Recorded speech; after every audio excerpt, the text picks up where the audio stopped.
Welcome aboard. It's Captain G with another solo game playthrough announcement. This one is HBG's Invasion of Italy. So this is a game that Eggman and I played a couple years ago when we first got the map from Doug at Twisted Lords Con. Really enjoyed it. We found we needed to do some house rules to make the game work for us based on feedback we'd received from folks who had played the game previously with regard to it being very heavily pro-Allied, which makes sense. I mean, Germany lost the war and it's based on the invasion of Italy. So to try to balance it, we made some house rules, and I'm going to roll those out and include those in our game now. So the victory conditions, there are 20 of these victory cities across the Italian peninsula and this part of Europe, including Toulon and Munich and even Budapest and Tunisia. So the Allies start with 1, the Axis have 19. So to win the game, the Axis just need to deny the Allies their victory conditions. That's all they have to do. Hang on and deny. For a total victory, the Allies have 22 turns, and we determined one turn was roughly a month. So that would be July of 1943 through April of 1945. 22 turns to capture all 20 cities. To have a major victory rather than a total victory, 18 turns, so a year and a half, July of 43 through December of 44. They have to capture 17 victory cities, including the one they start with. And then a minor victory is short game, would be 12 turns. That's July of 43 through June of 44, and they have to capture 12 cities. Average of 1 city every turn. And that gets hard after a while. So those are our victory condition house rules. Supplies in our house rules, you only need them to attack, not to move. So that greatly frees up German and Axis movement. And you need them to attack both sea as well as air, ground forces, as well as artillery barrage. So you're burning through every time you attack. So that will continue to burn the Allies and cause them to have logistics issues to get those supplies to the front.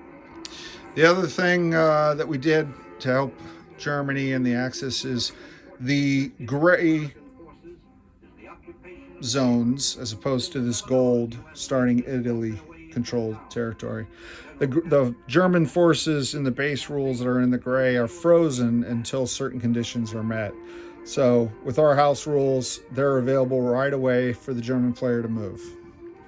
Additionally, we house ruled railroad. So within the gray, from one city to another city, so from Sarajevo to Zagreb, for example, you can move 5 units between cities. And then within the gold, you can move 3. So you can load up 3 guys here and send them all the way over to Rome, if you wish, in one turn. So that should also help the Axis. Only the Axis is going to use the railroads. The fighter pin move is just a nuance in the base rules where the way you'll see it when we do the gameplay,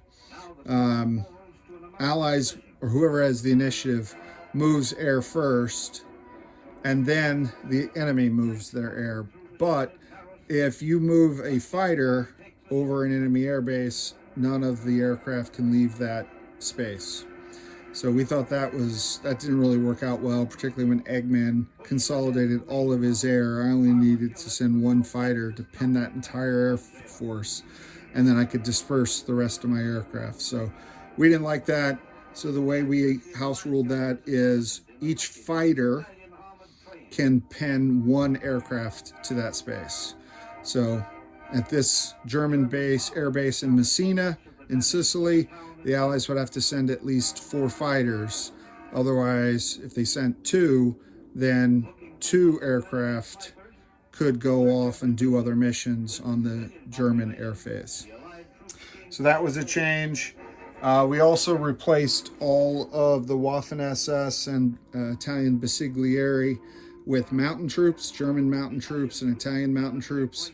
Gave them freedom of movement through mountain spaces, so they ignore any movement penalties that regular infantry units have to have when they move through, and they get a +1 defending in mountains. So that will also significantly help the Axis. And I already said that they get full control of their gray forces. So I think those are the main house rule changes. I'm looking forward to starting this. We'll start posting these videos and airing them next month. So if you've seen us play that, if you watched the series last time Egg and I played this one, or Okinawa, or any of our Barbarossa playthroughs, the Pacific Command series that HBG has, I really enjoy these theater games. You get a map, you download the rules from the website, and if you've already got the pieces from Axis and Allies or Global War 1939, Global War 1936, you have the pieces that you need to play a totally different gaming experience. So love these theater campaign games. So look forward to getting into this one, and I hope you'll join me. This is Captain G, over and out.